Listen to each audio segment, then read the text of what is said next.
আমার এক শ্রোতা এবং দর্শক তিনি প্রশ্ন রেখেছিলেন যে চাতুর্মাস্য সম্বন্ধে।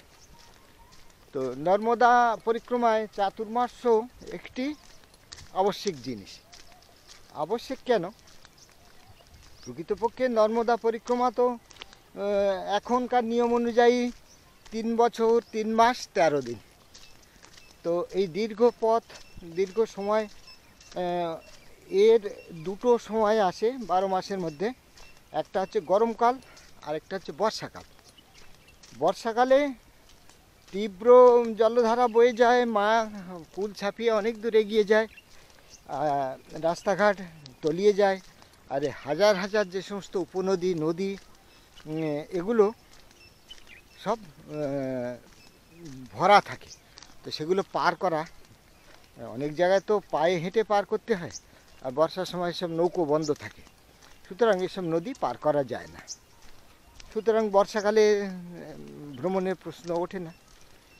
আর গরমকালে এত তীব্র গরম পড়ে, তাতে শরীর অসুস্থ হয়ে পরিক্রমা বন্ধ হয়ে যাওয়ার উপক্রম হয়। এই দুটো কারণ, গরমকাল এবং বর্ষাকাল, এই দুটো সময়ে চাতুর্মাস্য করার নিয়ম আছে। কিন্তু সাধারণত গরমকালটা করে না, হয়তো শেষের 1 মাস করলো, যখন আর অসহ্য গরম পড়ে যায় 1 মাস আগে বসে গেল। আর বর্ষার 4 মাস। তো চাতুর্মাস্য বলতে অনেকে এই 4 মাস করে, গরমের শেষ ভাগ থেকে শুরু করে বর্ষার শেষ ভাগ অবধি। তো তিথিগত হিসাবে বলতে হয়, দেব সায়নী একাদশী বলে একাদশী তিথি পড়ে বর্ষার আগে। তার মানে ওই একাদশীর দিন থেকে দেবতারা সব ঘুমিয়ে পড়ে, তাদের বিশ্রাম নেওয়ার সময়। বন জঙ্গলের মধ্যে সমস্ত গাছপালা তাদের রিভাইটালাইজেশনের সময়, সেই সময় তারা বৃষ্টির জল পায়, তারা সতেজ হয়ে ওঠে। বনের ভিতরের রাস্তাঘাটেরও অনেক পাকদণ্ডীগুলো আর দেখা যায় না, আপনি চলবেন কী করে? আর বর্ষার ধারায় যে কী তীব্র স্রোত বয়ে যায়, কোনো দিশা খুঁজে পাওয়া যায় না। রাস্তা, নদ নদী সব ভর্তি, খাল তাল, যেসব খাল আমরা এই পরিক্রমার মরশুমে পায়ে হেঁটে পার হয়েছি ভিতর দিয়ে, তখন তো তীব্র ধারা বয়ে যায়। তো বর্ষার এই 4 মাস চতুর্মাস্য করে সকলে। আর যারা পরিক্রমা শুরু করে তাদের নিয়ম হচ্ছে দেব উঠনি একাদশ, মানে ওই ভাই ফোটা টোটা হয়ে যায়, তারও বেশ কিছুদিন পরে, তিথি অনুযায়ী যে বছর যেরকম পড়ে, ওই দিন থেকে পরিক্রমা শুরু হয়। আর মোটামুটি যদি সময়ের কথা বলা যায়, মে, জুন, জুলাই, আগস্ট, এই 4 মাস সাধারণভাবে চতুর্মাস্য পড়ে তিথি ধরে। এই সময় কোথায় থাকতে হয়?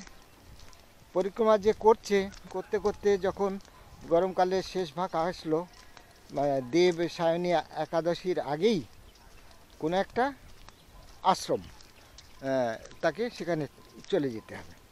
যে কোনো আশ্রম, যেটা একটা মানুষকে 4 মাস রাখার কোনো কষ্ট হবে না, এরকম আশ্রম। সেখানে আপনি থাকবেন, আশ্রমিকের মতো থাকবেন। আপনার জিনিসপত্র নিজে পরিষ্কার করবেন, আশ্রম পরিবেশ প্রতিদিন ঝাড় দেবেন, পরিষ্কার করবেন। আশ্রমে যে দেবতা আছেন, তার সঙ্গে নর্মদা মা, তার দুবেলা ভজন, পূজন, আরতি এসব করবেন, ফুল দিয়ে সাজাবেন। হ্যাঁ, অতিথিরা কেউ যদি আসে তাদের দেখাশুনো করবেন, তাদের যত্নআত্নি করবেন, তাদের ভোজন প্রসাদের ব্যবস্থা করবেন। এইভাবে একটা আশ্রমিক জীবন যাপন করা ভালো কাজ। আর বাকি সময়টা কোনো অনর্থক বার্তালাপ নয়, গ্রামের কেউ আসলো তার সঙ্গে সৎপ্রসঙ্গ করতে পারেন। আর বাকি সময়টা কোনো শাস্ত্র পাঠ করতে পারেন, আপন মনে গুরুদেব, ইষ্টমন্ত্র বা নর্মদা মা, যার যেমন সেইভাবে তার সাধন ভজন, জপ, ধ্যান এসবে কাটাবে, এইসবগুলোই। আর সকল সময় একটা জিনিস খেয়াল রাখতে হয়, নিজের শরীরটাকে সুস্থ, সুন্দর, সতেজ রাখার চিন্তা। শরীর ও মন দুটোই। কোনো দুর্ভাবনা এলে তার থেকে মনটা সরিয়ে নিতে হবে, মন চঞ্চল রাখা যাবে না। হ্যাঁ, এইসব সদ্গ্রন্থ পাঠ, সৎ আলাপ, সৎকর্ম, সৎ চিন্তা আর সহজ সরল নিরামিষ সহজপাচ্য খাবার গ্রহণ, পরিমিত, এই হচ্ছে এই 4 মাস কাটানোর সময়। আর একা একা সকল সময় বসে বসে তো জপ ধ্যানে মন লাগে না। সেখানে মঠ মন্দিরে এরকম আশ্রমে স্থানীয় লোকজনের যাতায়াত থাকে, তার মধ্যে অনেক ধর্মপ্রাণ মানুষ থাকে, তাদের নিয়ে সৎসঙ্গ করা, এটাও এই চাতুর্মাস্যের মধ্যে পড়ে। তো 4 মাস যখন শেষ হয়ে যায়, আসলে দেব সায়নী একাদশী থেকে দেব উঠিনি বা দেব জাগরণী একাদশী এই পর্যন্ত চাতুর্মাস বলা হয়। কিন্তু এর কিছু ছাড়ও আছে।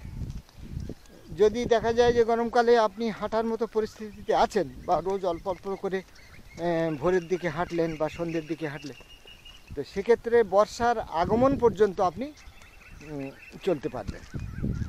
কিন্তু বর্ষা একবার শুরু হয়ে গেলে তখন কিন্তু আপনাকে বসে যেতেই হয়। তো তখন হচ্ছে দুর্গম, অগম্য হয়ে যায়। দুর্গম তো বলা মুশকিল, অগম্য হয়ে যাবে, পথে চলাই দায় হয়ে যায়। তো এই আর চতুর্মাস শেষে কখন শুরু করবেন? যতদিন দেখবেন যে বর্ষার ধারা চলছে, ও আপনার যদি তিথি পেরিয়েও যায়, বেরোনো উচিত নয়। ভিজে যাবেন, এক ছাতা তো নেওয়ার সুযোগ নেই, ভিজে যাবেন। তারপরে নদী নালা তখন খরস্রোতা থাকে শুরুর দিকে, বরঞ্চ একটু দেরি করেই বেরিয়ে পড়ে। আর যদি নদী নালা এড়িয়ে দূরের পাকা রাস্তা দিয়ে যেতে চান, তাহলে আপনি দশেরার পরে, দশমী ভাইফোঁটার নাগাদ আপনি বেরিয়ে পড়তে পারেন। তো এই হলো চাতুর্মাস্য। চাতুর্মাসের সময়, শুরুর সময়, শেষ করার সময়, কি করবেন সেই সময়, এইগুলো। তো নর্মদা তীরে অনেক বড় বড় সব আশ্রম আছে, ছোট আশ্রমেও থাকতে পারেন, তা এমন যে নেই যে বড় আশ্রমেই থাকতে হবে। কোথায় চাতুর্মাস্য করা যায় সেখানটা গিয়ে জিজ্ঞাসা করলেই তারা বলে দেবে, বা লেখাও থাকে এখানে চাতুর্মাস্য করা যায়। তো এইটুকুই। তো চাতুর্মাস্য অনেকে এই চলার পথে না করে পরেও করে। তারা পরবর্তীকালে কোনো একটা আশ্রমে পরিক্রমা আগে হয়তো হয়ে গেছে, পরে সেই বছরে হাজি पानी तो ये तो मैया का तट है। हाँ, ये तो मैया का तट ही है। हाँ,